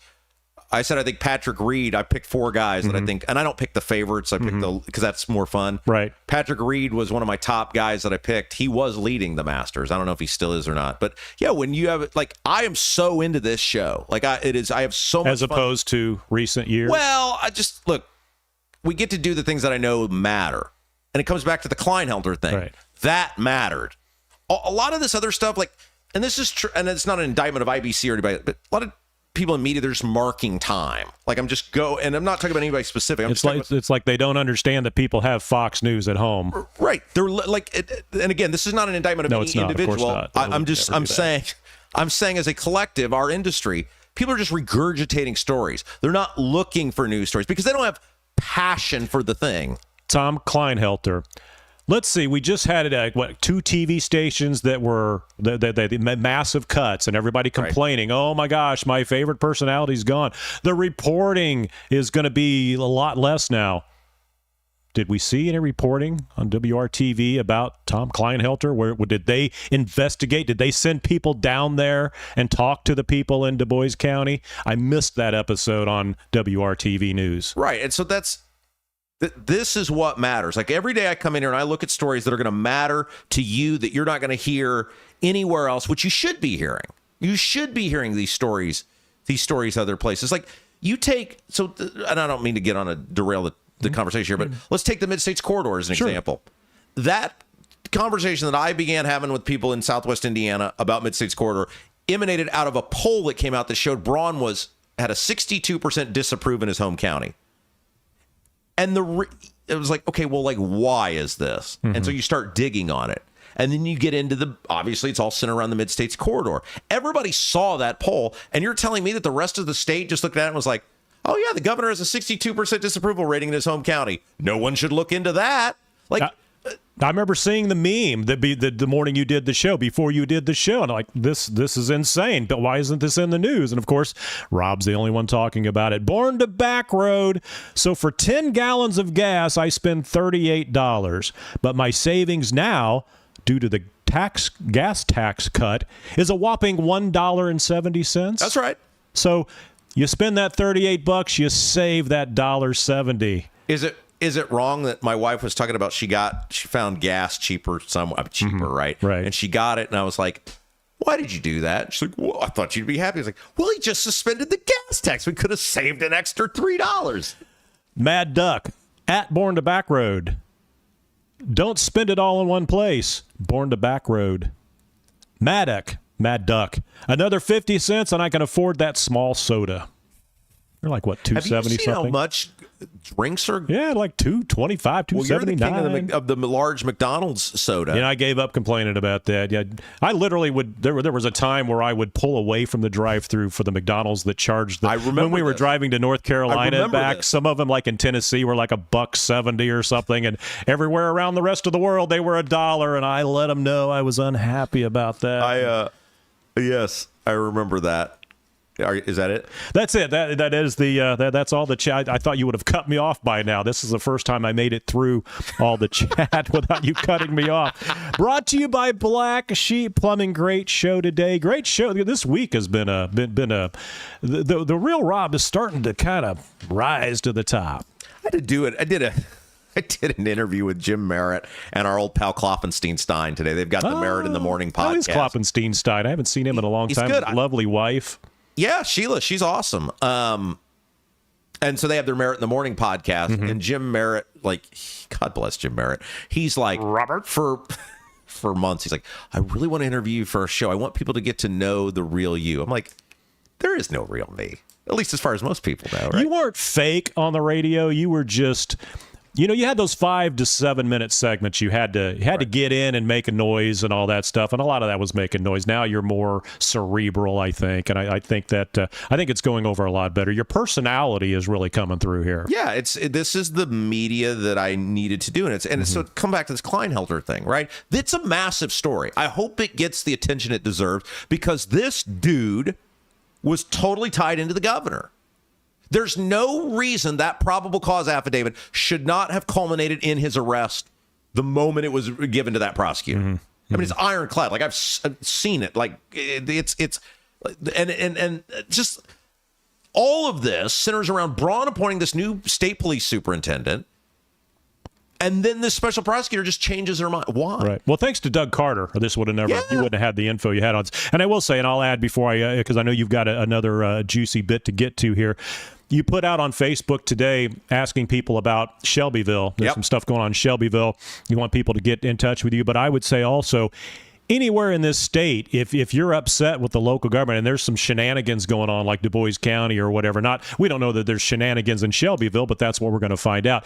The Cicero battery plant was a thing, and I know that's dead now, but that's something. It's interesting because that's going to happen in other communities as well. So we're going to start digging into that a little bit. So if you've got some suggestions for things, certainly get in touch with us. And now that we've kind of got the show on the road here and things are going, we're going to start looking at a lot more of that. Yeah, I was thinking about that driving in today because I was thinking about I became aware that the Kleinhelter stuff was going down later today, and so I was thinking about it driving in, and it's like, I was laughing with Merritt and Klopfenstein about this. We do a lot of fun with the Rob Kendall bravado. But at the end of all of this, for me, it was always about holding these politicians accountable. I spent years around these people, and I saw, for some reason, they let me in their club, and it's like a cult victim who escapes, right? You always hear these people like who flee Jonestown or whatever, what it was like on the inside.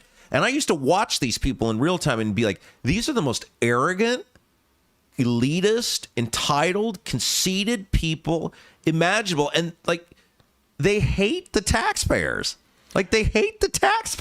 Well, and like you said, the biggest problem is there's no competition. It's like, okay, this is great for conservative. We got to continue, a Republican,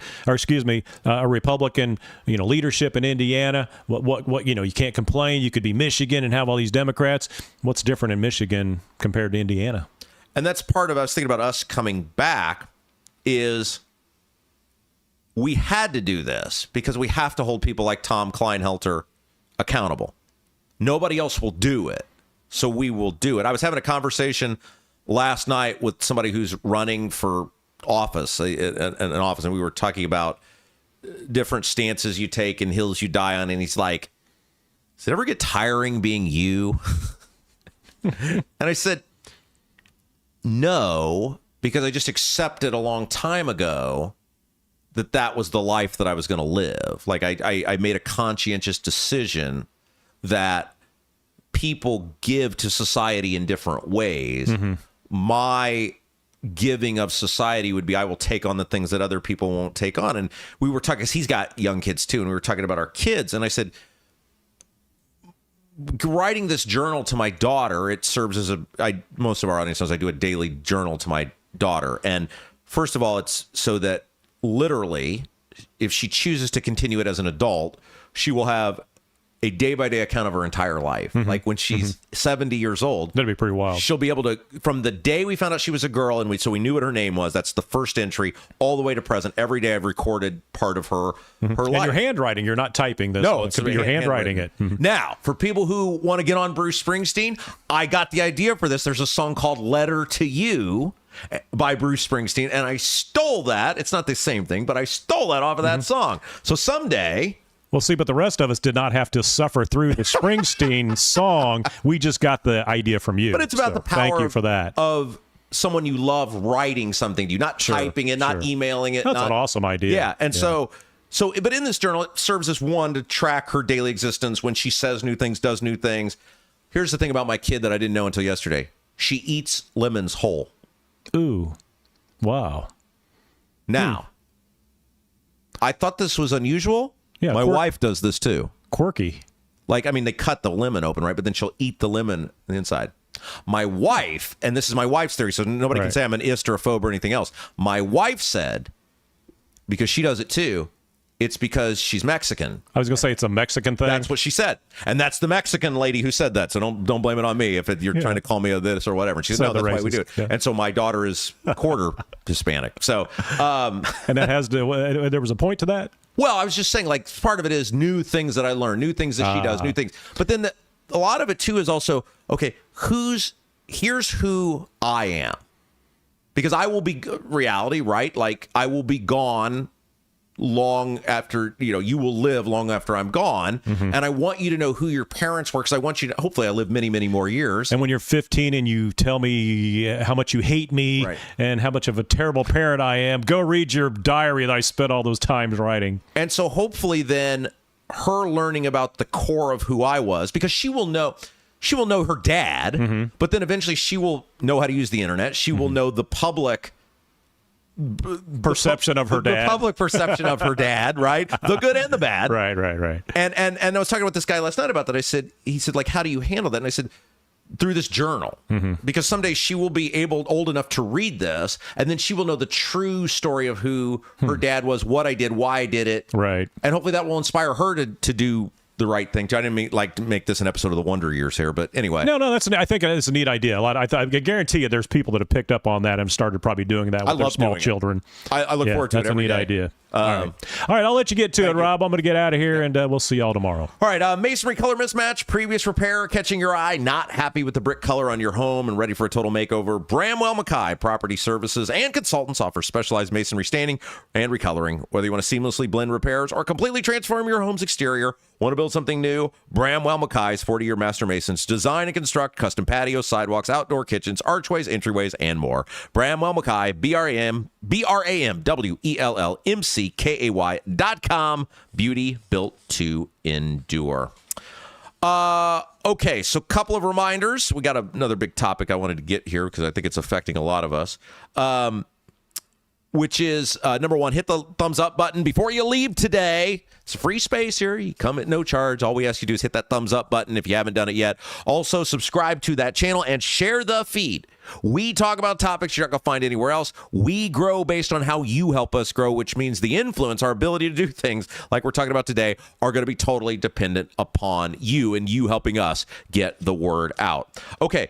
Fox 59 had an interesting article. Used cars are getting really expensive again. And as someone whose car is barely hanging on by a thread, as someone who every day when he travels to work wonders if this is going to be the day that I have to call Jason by the side of the road, this was an interesting article to me. So the Manheim Used Vehicle Value Index, that's a real thing.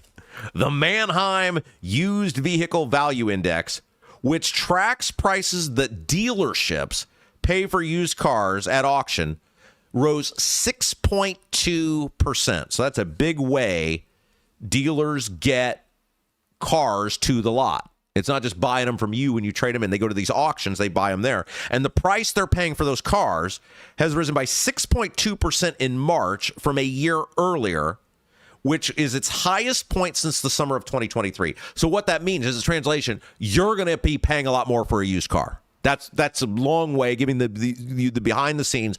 You're going to pay more for a lot more for a used car. One of the issues is inventory. Used vehicle inventory, according to this study, slipped below 2 million units at the retail level at the end of March. It's the tightest on record. For shoppers, limited inventory, and this is important, is keeping used car prices firm, with popular 3-year-old models at roughly 2% higher than a year ago. Aha, now we get to the core of it. Affordability pressures in the new car market are also helping fuel demand, pushing more consumers towards used vehicles. New car sales are down 5% year to date, while used car sales are up 1%.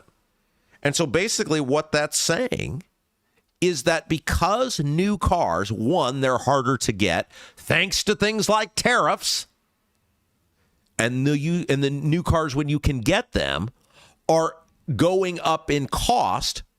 People are, one, hanging on to their car longer, which means a less inventory in the market, and that is driving the prices higher.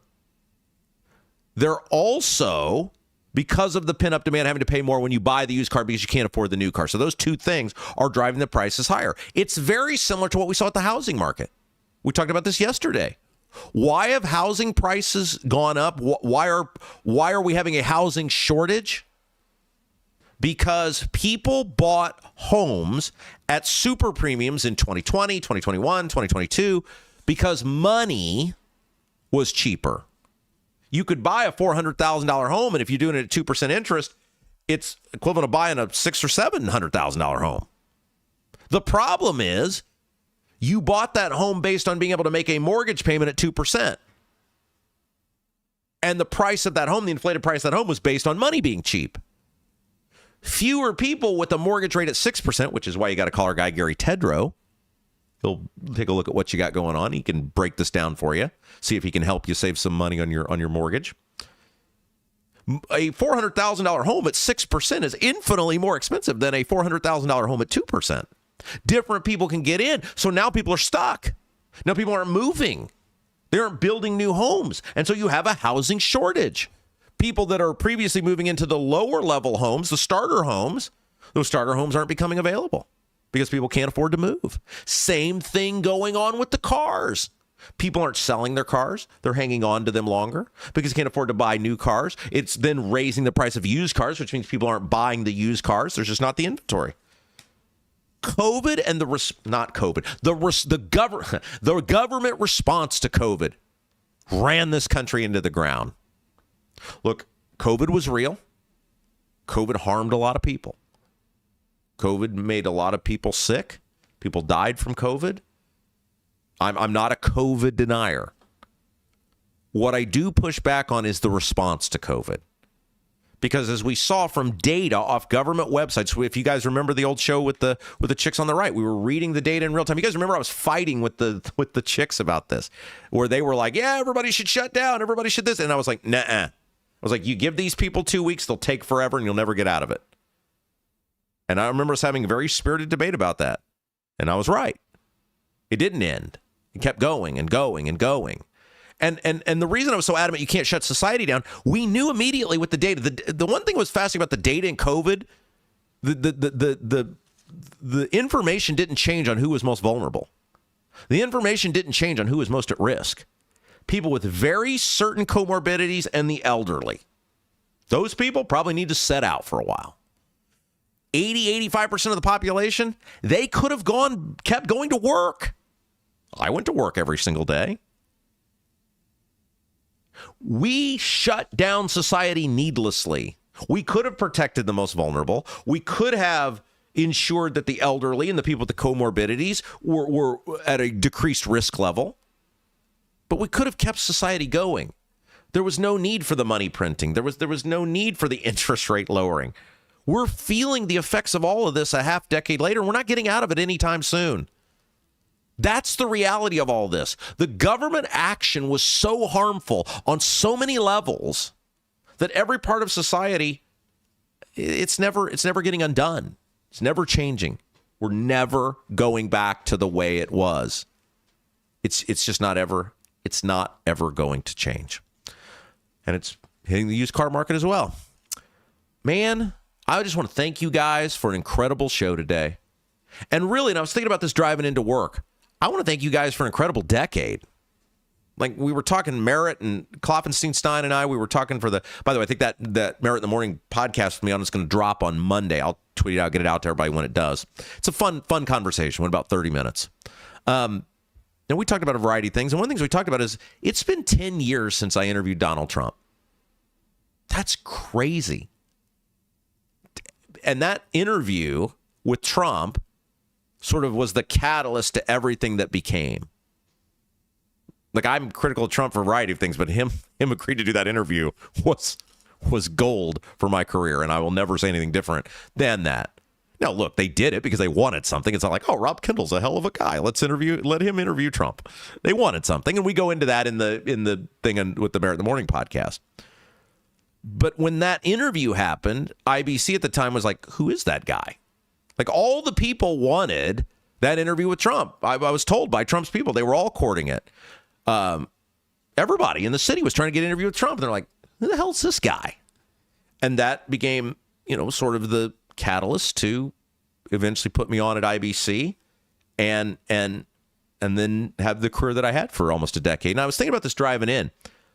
I had to, and Jason will remember this, I had to beg to get in there at IBC after I first met with them. Like, it was very odd the way it all worked to me. And they were owned by a different company, and it was all different. And just, behind this curtain, like, in my mind as a business owner, like, if you bring somebody in and you like them, you bring them in, you let them work.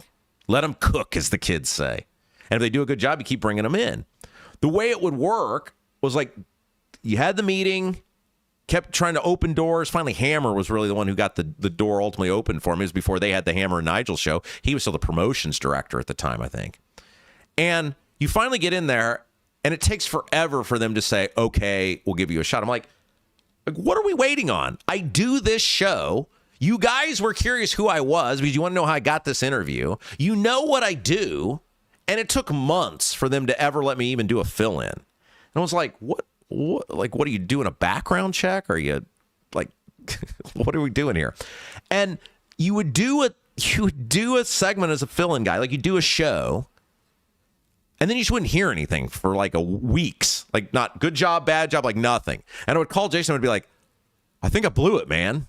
It's like, what do you mean you think you blew it? Like, I don't think they want me back. He's like, you did fine. I was, you don't hear from these people. Like, you will go weeks at a time with no communication. Like some sort of secret society. And then randomly they would just be like, hey, we need you for Monday. And after about like 2 or 3 months of this, you finally started to realize, oh, okay, this is just like, it doesn't have to make sense. It's just how it operates, right? And maybe it's still operating that way over there. I don't know. Ethan, is it still operating that way over there? Is that how it's still going? But I just remember thinking, like, but to that moment in time, like that area of wanting to be on there and begging to be on there and pleading to be on there, not for myself, but because I was excited about the opportunity to expose these crooks that run our government. Like, I was like, man, what a platform. What an ability. Like, I got this county radio show right now. Yeah, I can have a voice in Hendricks County, but outside of there, not much. Wouldn't it be awesome if you could be on WIBC and you could expose this stuff and do these interviews and do the very things we went on to do for the next decade? Like, that'd be great. It'd be awesome. Because, like, the audience deserves to know how rotten our elected officials are. And now here we are a decade later, and I was talking with Merritt and Klopfenstein about this. We're still doing it. We're still having an influence over stuff. Sure, we had to rebuild the airplane, and we're still in the process of doing it. We got a long way to go. There's going to be a lot of cool stuff. If everything works out, it's going to come down the pike. We are growing, and we're expanding, and we're doing all of these things because of you. You didn't have to come here. You don't have to be a part of this show. YouTube doesn't force you to turn us on, or Apple or Spotify. There is no accidental finding us anymore. Every person who finds us makes the willful. So there is no.